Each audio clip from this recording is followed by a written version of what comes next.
একজনের বিচার হলো, একজনের ফাঁসি হলো, একজনের জেল হলো, এটা বড় ব্যাপার নয়। পুলিশের কাজ, পুলিশ কি করছে?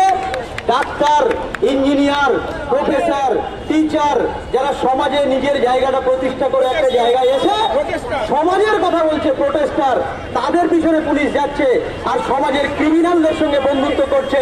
এটার আমরা তীব্র প্রতিবাদ জানাচ্ছি। আপনি সামনে এসে বলুন আপনারা ভয় পাচ্ছেন, তাই আমাদেরকে ভয় দেখাচ্ছেন। আজকের ঘটনার পর আমরা রাস্তায় থাকবো।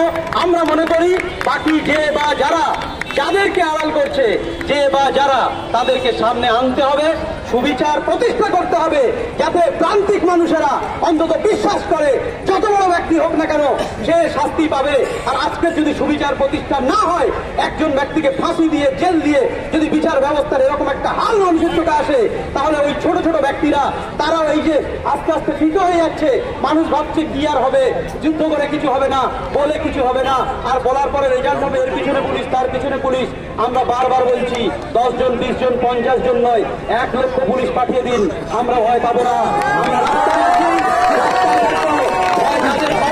যারা অন্যায় করবে তারা ভয় পাবে, যারা অন্যায় করবে না ভয় করবে না। হিন্দুরা লাখ লাখ বার মরবে, আর যারা সাহসী একবার মরবে, লাখ লাখ বার জীবিত থাকবে। ধন্যবাদ।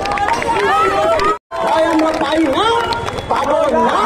প্রথম থেকে অন্যায় করিনি, অন্যায়ের সঙ্গে আমরা করবো না। যারা যারা এই অন্যায়টা করেছে, আমার বোনের চোখ দিয়ে রক্ত যারা বার করেছে, তারা আবার আমরা হুঁশিয়ারি দিয়ে বলছি, কখনো কোনোভাবে ছাড়া পাবেন না। একজন সঞ্জয় রায়কে দিয়ে বাকিদেরকে আড়াল করার চেষ্টা করবেন না। আমরা এই শিয়াবলা কোর্টের চত্বর থেকে বলে দিচ্ছি, কেউ বাদ যাবে না। আজকের লড়াই থাকবে না। 10 বছর, 20 বছর, লাইফ টাইম করবো।